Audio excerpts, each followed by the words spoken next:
This episode is brought to you by State Farm.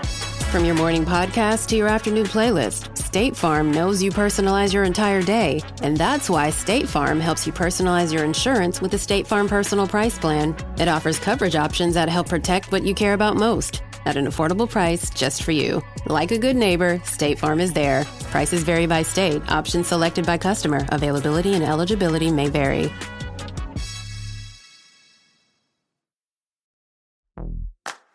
I think I just won my taxes. Yeah?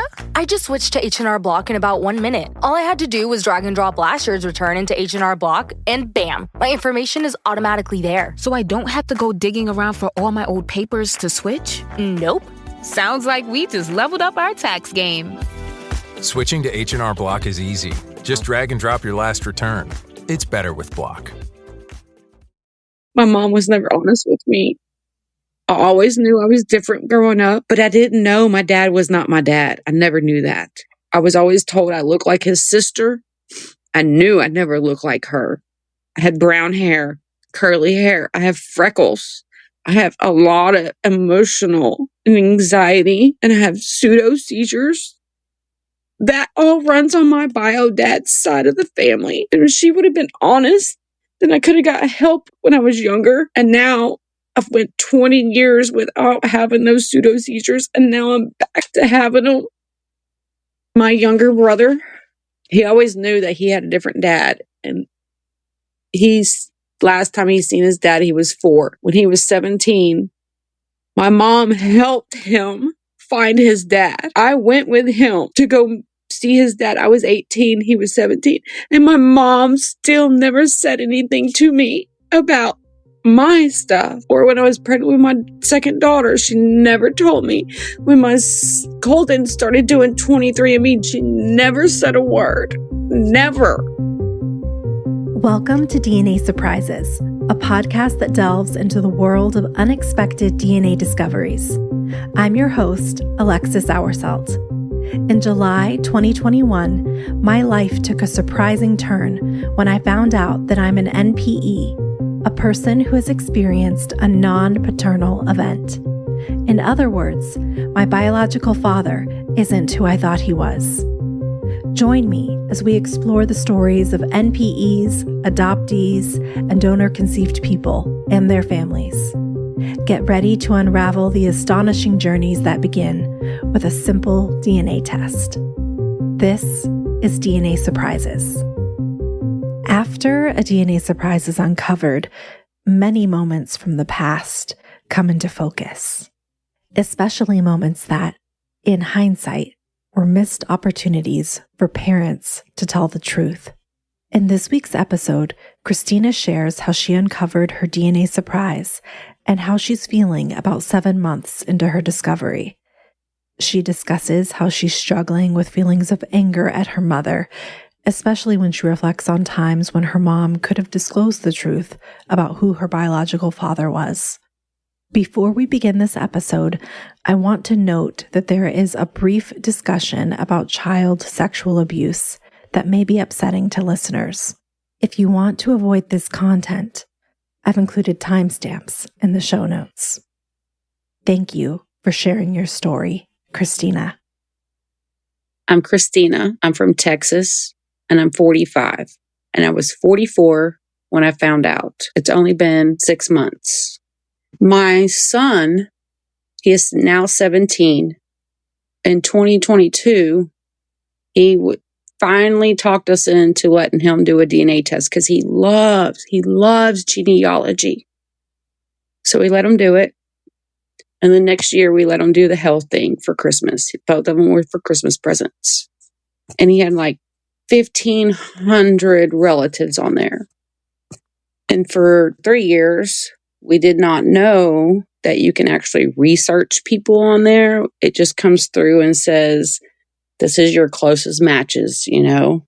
And then for 2 years, we researched that because we were going from the top of the list, one by one, all the way down. And then this past February 24th, 2024, we were at my dad's house, my birth certificate dad, my dad who raised me, my daddy. And my cousin overheard a conversation with somebody and my son. And she said, well, I did 23andMe because I didn't think I was part of the family. So she showed us how to research people. It still never even clicked that she had family members on there from my dad's side of the family. And we didn't see that on my son's 23andMe at all. So they decided that they were going to connect. And we left there. We come home. And within an hour or two, we got an email saying that they weren't blood related. So you actually got an email notification? Through my son's 23andMe. He was 16 at the time. I'm so sorry. My cousin and him didn't connect through blood, which my cousin is on my dad's side of the family. What was your reaction when you saw that? Did you see it together, or did your son see it first? I seen it first. He actually was, my kids were all at my dad's house, their grandpa's house, staying the night. So he stayed the night with them. And me and my husband, when I got home, I got the email. So I called my dad. And by that time, he was already in bed. But he answered the phone. And as soon as he answered the phone, I was like, hey, Jennifer and Colton aren't related. What's the deal? Did my aunt and uncle cheat on each other? You know? And it still never even registered to me that night when I called my dad that my cousin had an aunt and three cousins on her 23andMe that I should have had too. I called my dad. And he told me, Christina, don't open up this can of worms. We'll talk tomorrow. I'm already in bed. So I was like, well, what kind of can of worms am I opening up? So I called my mom because my cousin did it because she originally thought she was not part of the family. And I asked my mom, I was like, hey, Jennifer's stuff doesn't connect with Colton. I said, how do I call Jennifer and tell her that she's not part of the family? Even though I seen on her 23andMe, it still was not connecting in my brain that Colton didn't have any of those connections that she had to my dad. And my mom told me, you're not going to call her, Christina, because it's you. It's not your cousin. She probably told me that like 5-6 times. And we were on speakerphone, and my husband kept telling me, it's just a joke. You know, your mom's just joking with you. She's just joking with you. She's just joking with you. The next morning, my oldest daughter brings Colton home. And as soon as he walked in the door, he said, we're not blood with Jennifer. He already got the email. He already knew. So he was asking questions. It was hard because then I had to go out there and tell my oldest daughter before she left, because all I did when I got up that morning was just stare out the window in the living room. Just stared and stared and stared. What were you thinking at that point? I mean, your mom has told you it's you, it's not your cousin. Your dad said, don't open this can of worms. And then your son comes home and he says, we're not related. Like, what's going through your mind at that point? I think nothing was going through my mind because it was like a bomb, a whole bomb that went off in my house. And it affected my whole family, not just me, but my husband, all 6 of my kids. Then it affected my dad, and it affected my mom, and then it affected whoever my bio dad was at that time, because I didn't know. Well, my mom told me not to call my cousin because it was me. She did give me and my husband a name, and I quickly just typed it in and sent it to my husband in a text. So I did nothing that night at all. And the next day, when I told my oldest daughter and then Colton, they started researching. Your mom, she gives you this name. At that time, did she tell you anything else, or did she just say, it's you, and here's the name of the man who is your biological father? Well, she told me that she thought my dad could be my dad. It could be either or.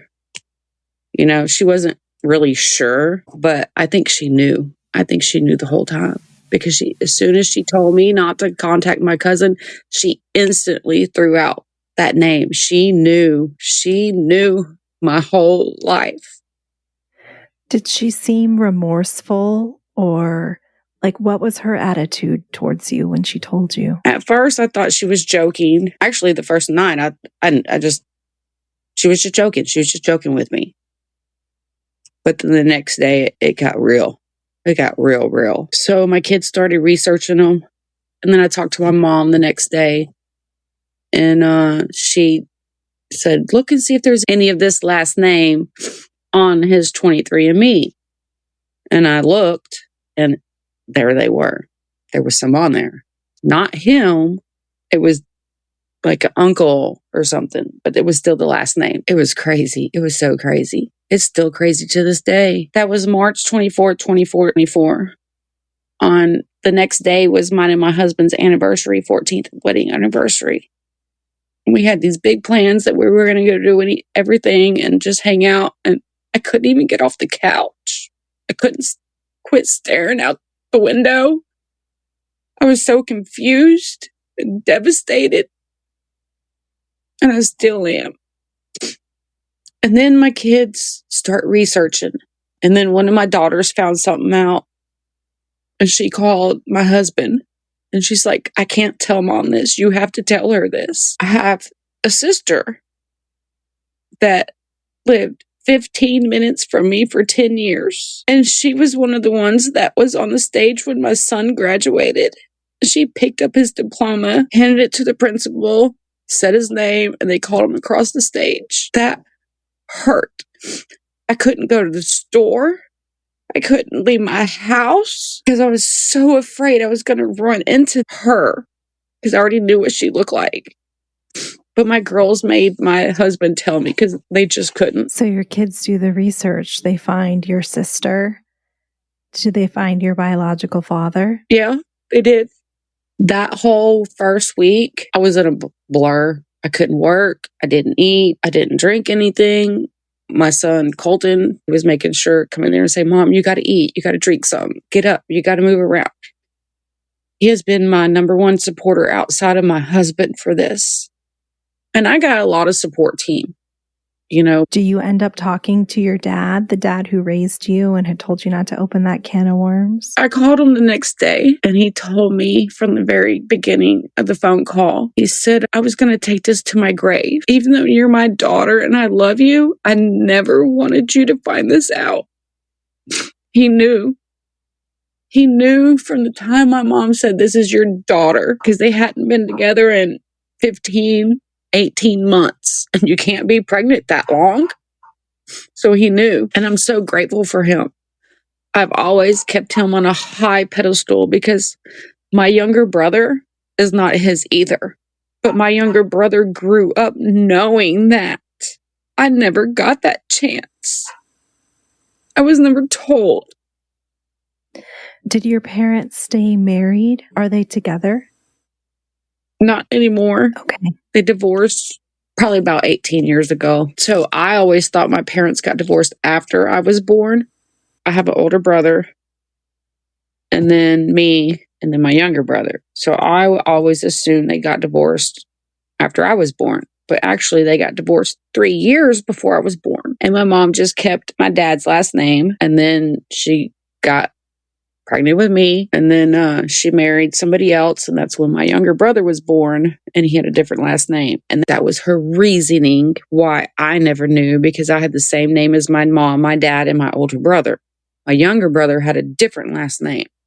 So that's why I was never told, but my younger brother was. But you said that your mom told your dad that you were his, and he knew that it wasn't really possible, but he went with it. So it's not like it was a surprise to anyone except for you. It wasn't one of those things where they were like, oh, we thought you knew because we'd been divorced or anything like that. Like, you were really raised under the idea that that was your biological father. Yeah, my parents didn't get divorced till I was pregnant with Colton. I was in my late 20s when they got divorced. Did they get divorced and then get remarried and then get divorced again? Yes. Okay, that makes sense. And you and your younger brother, do you have the same father or different father? Mm-mm. Okay. Different father. Okay. So you talked to your dad and he said, I knew and I loved you anyway, and you're my daughter, and all of the things that are really nice to hear, right?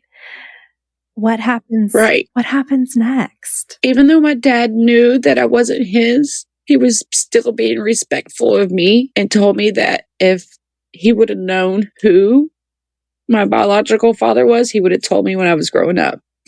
So he was respectful, and he still did a DNA test with me because I just needed it in black and writing. So, of course, the day it comes back, I'm going to my dad's house and my grandmother's there. She's 89, fixing to turn 90.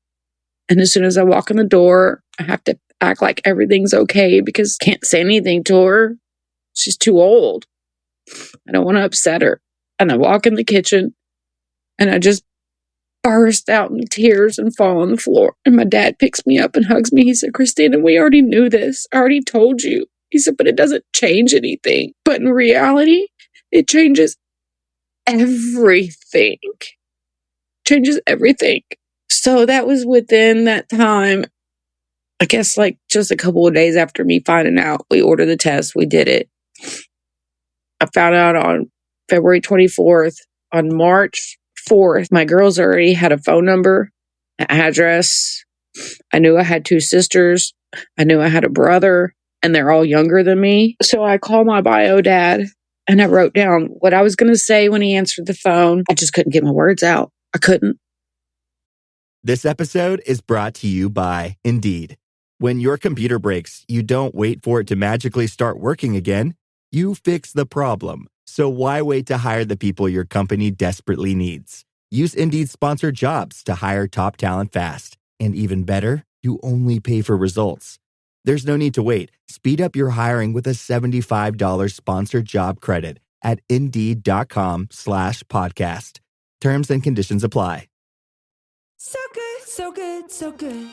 New markdowns up to 70% off are at Nordstrom Rack stores now. Fresh kicks, spring tops, new dresses. There's always a score. I mean, the denim section is unreal. Why do I rack? All the dresses. I always find something amazing. Head to your Nordstrom Rack store to find can't-miss deals on all the spring things. Great brands, great prices. That's why you rack.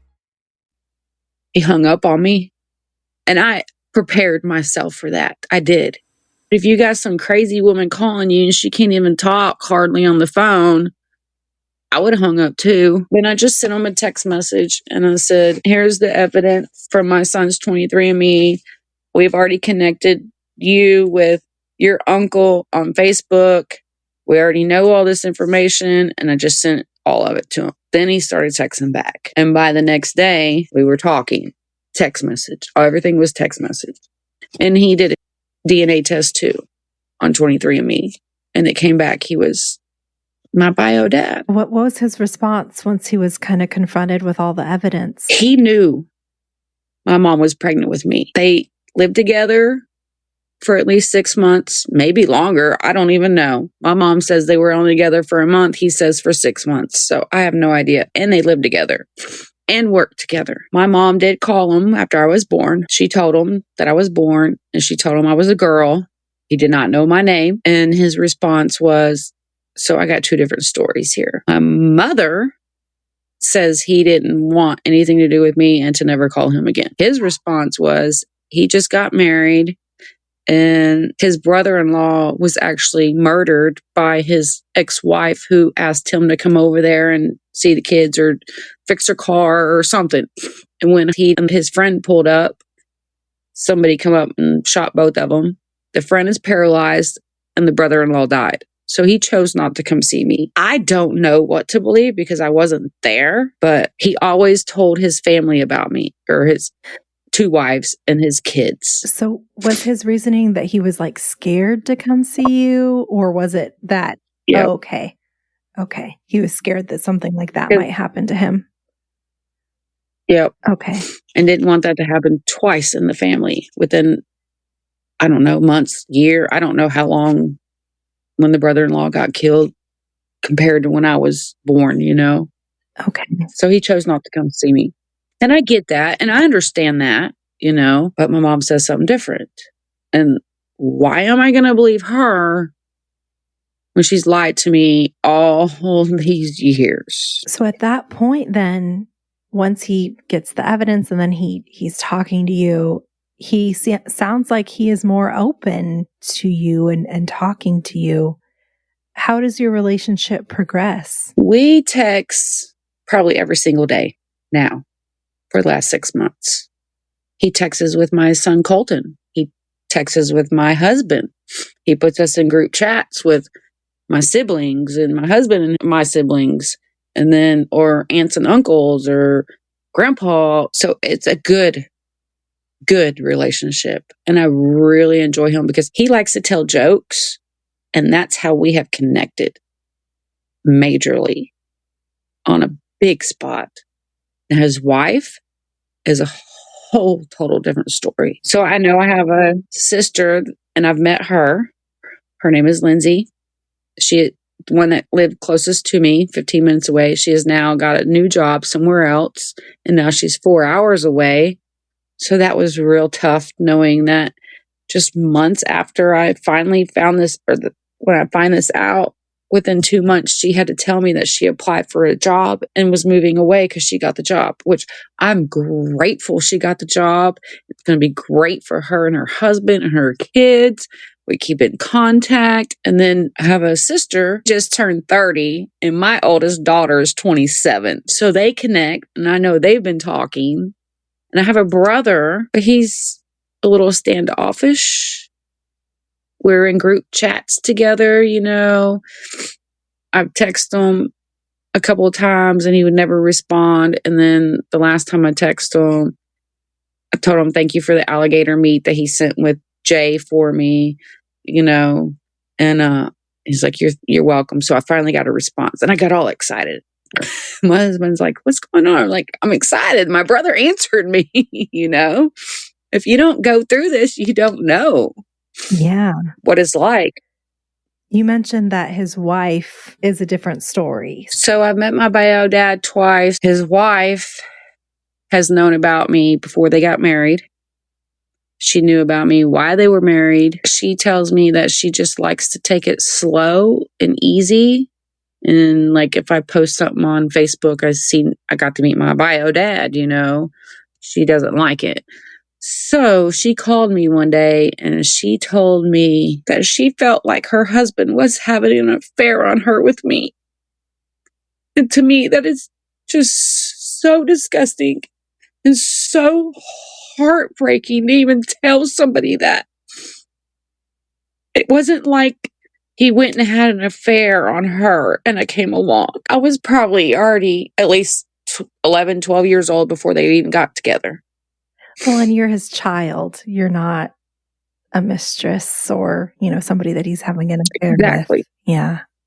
So I've had a hard time with that, but I try not to have a hard time because I'm trying to understand her feelings too, but we're all just different. We just all handle things different in a different way. This happened so recently for you. I mean, about 6 months. How has this affected you? I've lost weight. I have dogs that I have always played with and done things with and cuddled with, and I don't want them around me. I love to do yard work. I love to plant flowers. I love to garden. I haven't done any of that. I love to be outside. And I'm a nature person, big time. I want to go walk the trails and go swimming and be a mermaid and be at the creek. And I've been swimming 2 times this year. I've mowed my yard twice this year. Thank God for my oldest son, Sheldon. He has taken care of my yard because I want my yard mowed every week. I want it to be clean and weed eated and just be yard of the week, yard of the month. And we don't even have that in our neighborhood, but I've always been like that because that's just me. It's my nature. So that has bothered me a lot that I can't do that. I don't drink coffee, but my husband does. So I always make the coffee pot the night before for him. So all he's got to do is just go in there and push the button while he lets the dogs out. I haven't been able to do that. I'm not working as much as I used to. In the beginning, I wasn't. Now I'm gradually getting better at going to work. I'm gradually getting better at playing with my dogs and being outside with them and being there for my kids, because this affects all of them. Now they know that mom has a different bio dad, and then they got their grandpa over here who has unconditionally loved them no matter what throughout their whole lives. And he's even told me when they were born, I never even came through my mind that they weren't my biological children, Christina. It never came through my mind. My mom is a different story. I'm so angry with her because she took me. She says she was trying to keep me safe from my bio dad, but she can't give me a reason why. But she takes me into my raised dad, my daddy, his family, and there's child molesters in there. And I get molested. So that makes me even more mad at my mom because I don't understand what she was protecting me from my bio dad, but now we're going to this family. I was molested by an uncle for 2 years. And then I guess you'd call him my grandpa, step grandpa, one time. And she caught him. She walked in on him and she moved out. I was like, well, why didn't you do anything more? She's like, well, I didn't have evidence. And this is your dad's family? Yeah. Okay. Wow. I'm so sorry. So you have a lot of anger because your mom kept you from someone under this idea that she was protecting you. But I was getting hurt at the same time. Mm-hmm. When I was 17, I had my oldest daughter, Caitlin. My mom more or less took over raising her. When I tried to move out with her, she wouldn't allow me to go anywhere with her. I just had to go to the house and see Caitlin. So I swept all that underneath the rug just so I could be there for my daughter. Because if I would have said this or started an argument with her or I'm going to take her, I feel like I would have never got to see my daughter. And I needed my daughter to know that I was there for her. There's been so many times my mom could have told me throughout my life, and she never did. She says that she really believed that I was my dad's. But I don't know. I don't understand how she could even think that or feel that, because my second daughter, there was 2 possibilities to be her father. And her whole life, I've always wondered. It's always been in the front of my head. And she never said anything when I was pregnant with my second daughter. She could have told me then. Yeah, because you understand. When my daughter was 13 or 14, I sat her down and I told her the truth. There's 2 possibilities. And she was upset and concerned. You know, we talked, but she was okay with it for the most part because she doesn't have either one of them in her life because they're not good people. When my husband came along, that was her dad no matter what. Now this has come up. I've had 3 more kids do ancestry. My daughter, Kayla, my second daughter, her only thing was that she just wanted to be bio blood with her younger brother. She wanted to be a full sibling. We got him a test. It came back that they were full blood siblings. And that made my heart smile so much for her, even though he's not a great person, but it was just important for her to have that. And I told her I was honest with her. My mom was never honest with me. I always knew I was different growing up, but I didn't know my dad was not my dad. I never knew that. I was always told I looked like his sister. I knew I never looked like her. I had brown hair, curly hair. I have freckles. I have a lot of emotional and anxiety, and I have pseudo seizures. That all runs on my bio dad's side of the family. And if she would have been honest, then I could have got help when I was younger. And now I've went 20 years without having those pseudo seizures, and now I'm back to having them. My younger brother, he always knew that he had a different dad. And last time he seen his dad, he was 4. When he was 17, my mom helped him find his dad. I went with him to go see his dad. I was 18, he was 17. And my mom still never said anything to me about my stuff. Or when I was pregnant with my second daughter, she never told me. When my Colton started doing 23andMe, she never said a word. Never. Do you have any kind of relationship with her right now? Or are you not speaking to her? My mom and I were really close. I'm so angry with her. I'm so angry with her. And I don't know how to stop the angriness at all. I forgive her and I accept that I have a new family out there. But I don't forgive her for lying to me. I don't. And I'm just pissed off. And I don't know how to make it go away. Because I don't want something to happen to her and then I have that guilt when she passes away. She was honest with me and answered my questions.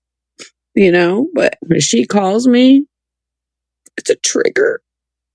When she texts messages me, it's a trigger. When she sends me a Facebook message, it's a trigger. There's days that I won't answer or call her back. I just want to say that it has not been very long for you at all.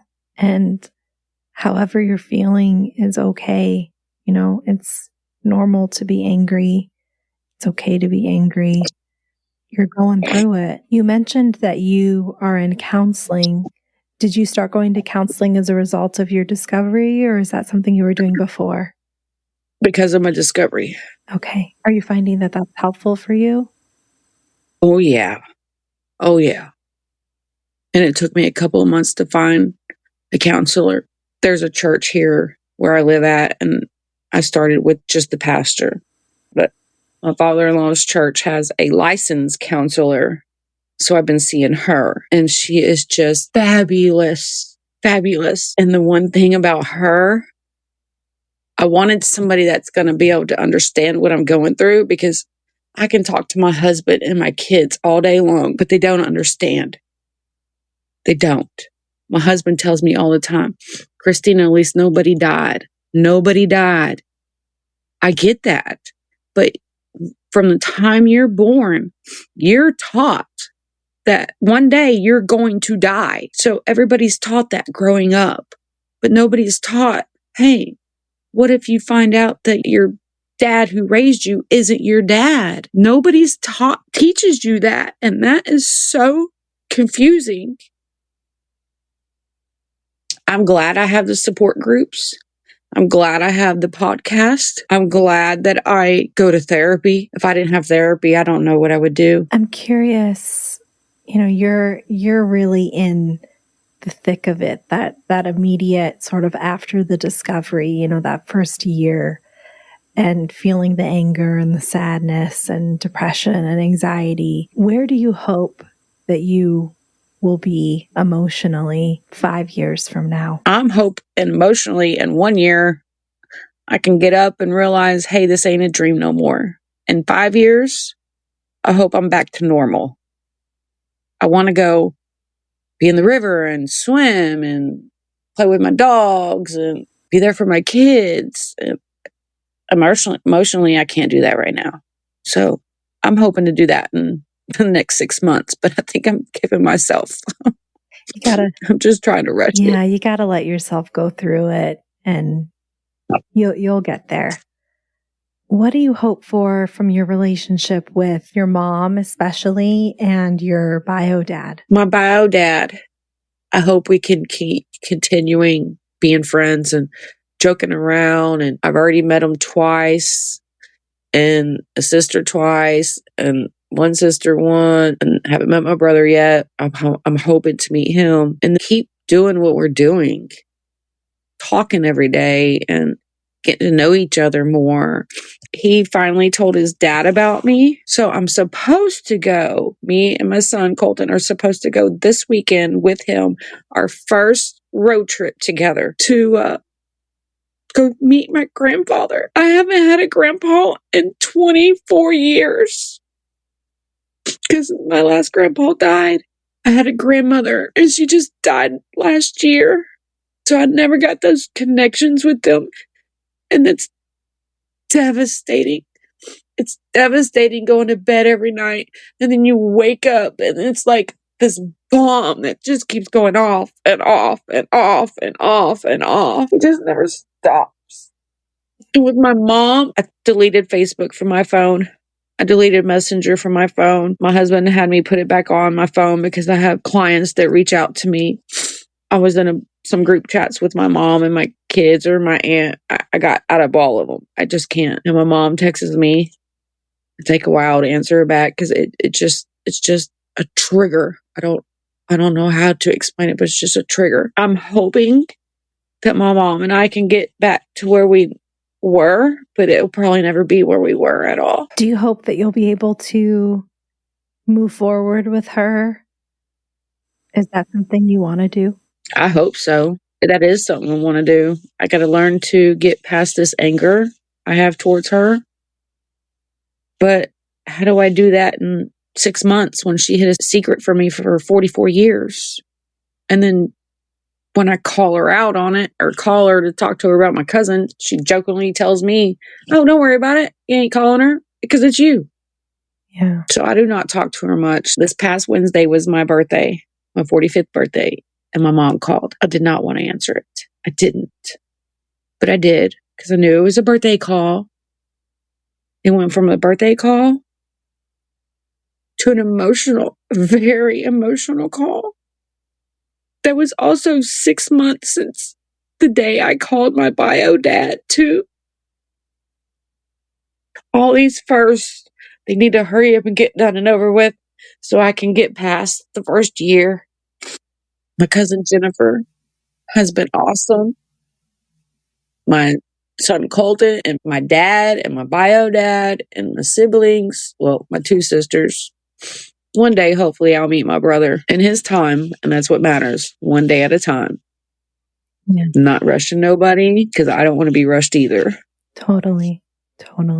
What advice do you have for a parent who's keeping a DNA surprise from their child? Tell them. Tell them. Tell them. Tell them. Tell them. Tell them. They have to know. My brother knew before he was 4 years old. So tell them at 4. Tell them when they're 16. Tell them when they're 18. If you got one kid and they're going to help their brother to find their biological father and you still have that secret, tell them. Tell them. Tell them. They have to know, especially nowadays, because I never ever thought about taking a DNA test. My son, Colton, begged us for 2 years to let him to take one. Nope. I would not do it. And I think self-consciously, I probably always knew, but I never knew because I never asked questions. Yeah. Because I'm different. Well, and that's a really good point, is that it's not necessarily even down to the NPE to take it. If their child takes it, grandchild, down the road, these things will come up. What advice do you have for someone who just uncovered a DNA surprise? Breathe. Take lots of breaths. Walk in the nature. Journal. Therapy. Just lots of therapy. Talk to your family. Make sure you have a great support system. I know some of my kids, they want to support me so bad, but the roller coaster ride is so upsetting for them. And they support me, but from a distance. And I get that. And I respect that for them. You just got to breathe. Take it one day at a time.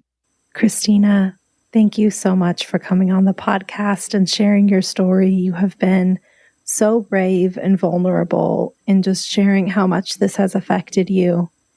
And I said it before, and I'll say it again. I promise you it will get better. And I hope that you just continue to move through it and that you get back to yourself. And I know you will. I will.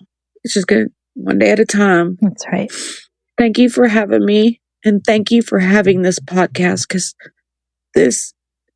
it helps. It helps a lot. Thank you. I listen to you every day while I'm at work. especially when I have to clean a mirror. Oh my gosh. Oh, Because I cannot look at myself in a mirror.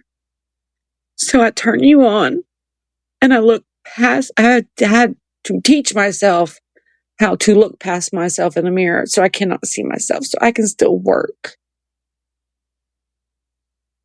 thank you for sharing that. So I appreciate you a lot. Thank you. Thanks again to Christina for sharing her story. If you have a DNA surprise that you'd like to share, please submit your story to dnasurprises.com. If you'd like to support the show, please join me over on Patreon, where you can get early access to ad-free episodes. Until next time, this episode of DNA Surprises was hosted, produced, and edited by me, Alexis Auersalt. It was mixed and mastered by Josh Auersalt of Siren Recording Studios.